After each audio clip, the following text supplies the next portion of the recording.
A broke 27-year-old sent 12 DMs on a Tuesday morning and closed $84,000 by Friday. No ad budget, no fancy funnel, no closer. Just one simple sales conversation framework. And I'm going to show you exactly what he did. The people that are trying to sell high ticket offers are doing it completely backwards. And it's costing them thousands of dollars every single month. They're writing long pitch emails. They're building complicated funnels. They're hiring closers before they even understand their own offer. And the worst part, they have no idea why people keep saying no. If you ever had a sales call go ice cold when you thought it was going well, or if you've ever dropped the price just to close the deal, then this video is going to change the way you sell forever. In this video, I'm going to walk you through the exact high ticket sales framework that top earners use to close $5,000, $10,000, even $50,000 deals consistently without feeling pushy, without discounting, and without a big team. You're going to learn how to find the right buyers, how to run a sales conversation that practically closes itself, and how to handle the objections that are silently killing your deals right now. By the end of this video, you're going to know exactly what to do differently on your very next call. All right, so the first thing that we're going to talk about is what high ticket actually means and why it changes everything. You see, people think that high ticket just means an expensive price tag, but they're wrong. And that one misunderstanding is why most people fail at this. Back in 2019, a guy that I know was selling online coaching packages for $197. He worked 60 hours a week. He had 40 clients, and he was completely burnt out. And he ended up getting some mentoring and was told to raise his price from $197 to $5,000. And he laughed at that. He said, nobody is gonna pay me $5,000. And but he was told, just try it, just try it. And so he tried it, and he simply sent one email to his list, and 5 people on the list got on a call with him. And two of the 5 people actually paid the $5,000. In 1 week, he made more money than he used to make in 3 months. And he only had to serve 2 people instead of 40. And so here's the lesson. High ticket is not just a bigger number on the price tag. It's about a completely different type of relationship with the buyer. High ticket buyers are not looking for cheap. They're looking for certainty. They want the thing. They don't want the money. They want the outcome. They want the product. They want the service. They're not looking to necessarily save money all the time. They actually want the thing. And so they're not looking for cheap things. They're looking for certainty. They want to know, is this thing going to work for them? And when you understand that, you stop trying to convince people to buy, and you start helping people to feel safe enough to say yes to what you have to offer. That's the whole game. All right, the second thing we're going to talk about is finding the right buyer is more important than having the right pitch. You see, you could have the best offer in the world, but if you are talking to the wrong person, it doesn't even matter. It does not matter at all. That one shift alone right there can double your close rates. There was a business coach. She was getting on like 15 sales calls a week, and she would close 1 or 2. Maybe she was exhausted going through this process, and she thought that it was something wrong with her pitch. She thought her pitch was broken. And she ended up getting some sales coaching, and she found out that her pitch was fine. It was not her pitch. her leads were wrong. She was talking to the wrong people. See, she was letting anyone and everyone book a call with her. People who were broke. People who were just curious. People who were not ready. And so when she realized that, she made one simple change. She added a short application to her booking page. And in that application, she asked 3 questions. What's your current revenue? What is your biggest problem that you need to solve right now? And are you ready to invest in solving that problem? Just those 3 questions that she put on a little form, a little application on her booking page. And it changed everything. Her call volume, her sales calls went down from 15 a week to about 6. And so it went down. But here's the good news. Her close rates went up from 10%, from 0 to 10% to 60%. What happened? She made more money with less work. You see, the biggest takeaway here is this.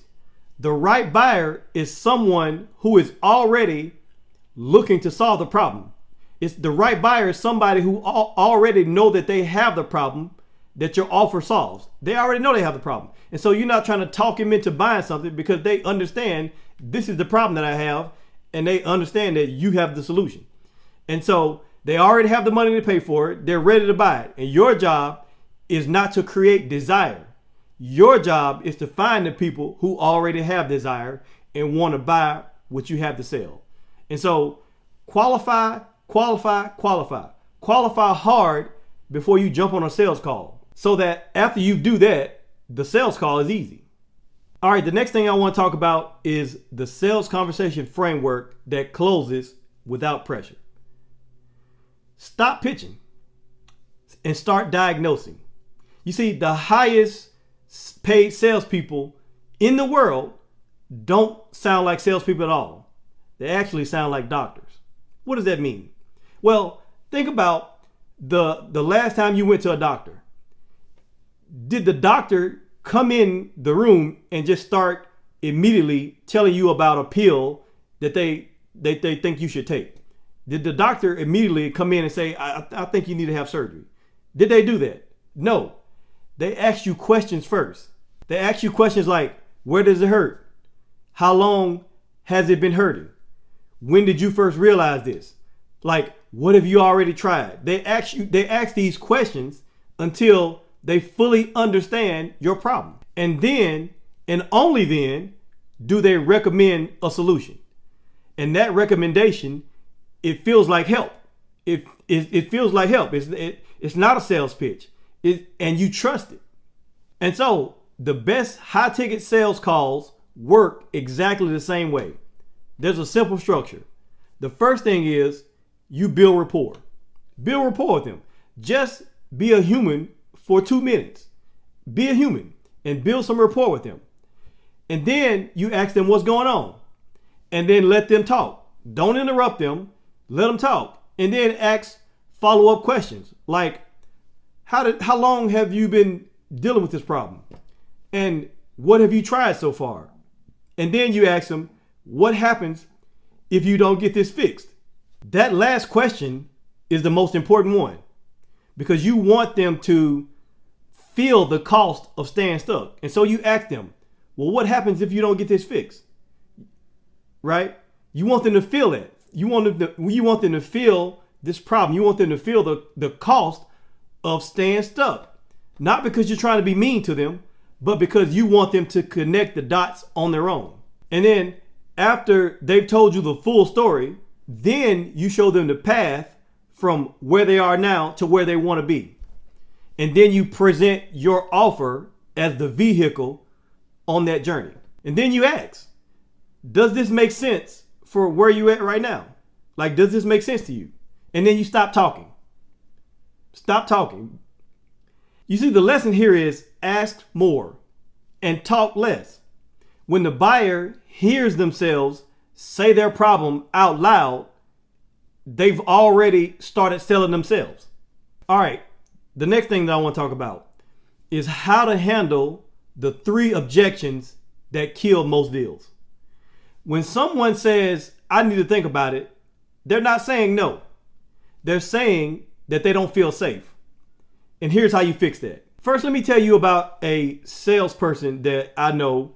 He was closing about 20% of his calls. Not bad. 20%, that's not bad. But it wasn't great. And he started tracking why people didn't buy. And he found that almost every no fell into one of three buckets. Number one, I need to think about it. Number two, I need to talk to my spouse. And then number three, I can't afford it. And so when someone says, I need to think about it, they're not really thinking about the logic. That's not really what's happening. What's happening is they're feeling unsure about something. Whatever it is, something is just, they feel unsure about something. And so the right move is to ask, well, of course, I totally understand that. Well, what part you want to think through? Like, help me understand, like what part of anything that I said, or what part of this process that you want to think through. And when you say that, that opens up the conversation. And usually they'll tell you something that they're afraid of. They'll tell you what they're afraid of, and then you can actually address that, because that's the real problem. And then when someone says, oh, I need to talk to my spouse, the best salespeople respond with this. You just say, that makes total sense. Yeah, you need to talk to your spouse. Well, I'll tell you what, is there any reason that we can't loop them in right now? Like, is there any reason that we can't get them on the phone right now? And if you say something like that, like, that's not being pushy at all. That's just practical. Yeah, sure. Is there any way we can get them on the call right now? Or if you have to set up a second call, let's set up a second call, and can you get your spouse to come to the next call? Like, you can simply do that. And even like, if you can get them on right now, you'd be amazed at how often the spouse jumps on the call and then the deal closes right then and there. And then the last one is when someone says, I can't afford it. When someone says, I can't afford it, you have to resist the urge to drop the price, because you're going to feel like, oh, I need to drop the price. You have to resist the urge to drop the price. Instead, when they say I can't afford it, you just ask them, well, if the money was not a factor, is this something that you would want to move forward with? Like say, let's just move the money out of the way. Do you see that you can get a transformation with what I'm offering you? Is this something that you would totally do if money was no object at all? Would you want to move forward? If they say yes, then now you can have a real conversation about payment options or something like that. But if they say no, then you would know that the money was not the real objection at all. And then you can go back to try to find out, well, what is the real objection? And so going back to the salesperson, when he really understood this, he took these objections and these things, and his close rate went from 20 to 45%. And so the lesson here is, objections are not walls, they're doors. And the right questions opens the right door. All right, the last thing that I want to talk to you about is this: following up without being annoying, and why most of the money is left in the follow-up. 80% of high ticket deals close after the first call. Not on the first call, after the first call. And here's the follow-up system that brings them back. Maybe you're frustrated because you get on a great call, sales call, and the person would say that they're interested, and then they go totally silent. Like they said they're interested, and then they ghost you. And so you send a follow-up email and you get no response. And you assume that, okay, they're not interested, and you move on. But what if you're abandoning deals way too soon? Like, what if you're giving up way too soon? Here's the truth about high ticket sales. People need time. They might be dealing with something that's personal that you have no idea about. Like they may be dealing with something that week. They may be having a rough week, a rough day. And like they might be waiting on a paycheck. Like, and they're waiting to make that decision because they're waiting to get paid. Like there's all kinds of things that can be going on. They might want to talk this over with their spouse or their business partner.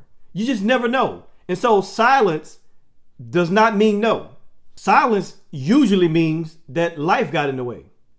And the data shows that most sales, especially high ticket deals, that most deals close between the 3rd and the 8th touch point. And most people, they give up after 1 or 2 touch points. But the data is clear that between 3 and 8 touch points, that's when most high ticket deals close. And so the follow-up system that works is simple. Follow up a day after the call with a short, warm message. Just say something like, hey, just checking in, just asking if you had any questions that I can answer, anything that you need me to clear up. And then follow up again in 3 days with a piece of value, like follow up like with a case study or a video or a testimonial or something, or follow up with something that reminds them of the transformation that you talked about.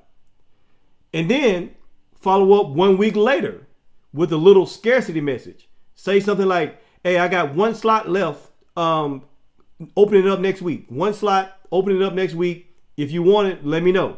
Then follow up 2 weeks later with just say something simple like, are you still thinking about this? Like just say something simple like that. Or you can say, do you not want to move forward? Just say something like that. That's it. No begging, no pressure, just consistent, caring contact. And so the lesson here is simple. The fortune is in the follow-up. Don't quit too early. The deals that you think are dead are often just sleeping. And so you have to do something to wake them up.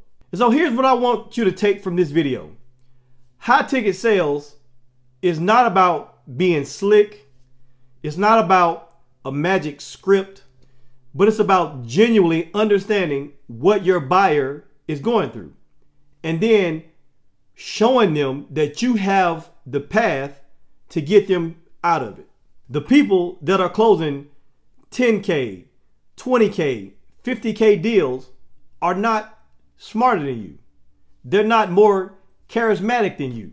They just stopped guessing and they started following a simple, repeatable process. And that process is what we walk through today. If you're ready to start applying this to your business, I want to let you know about the Millionaire Makers Network. It's a community created exclusively for entrepreneurs and business owners. It's a space where like-minded entrepreneurs connect, share strategies, and just grow together. The link is in the description.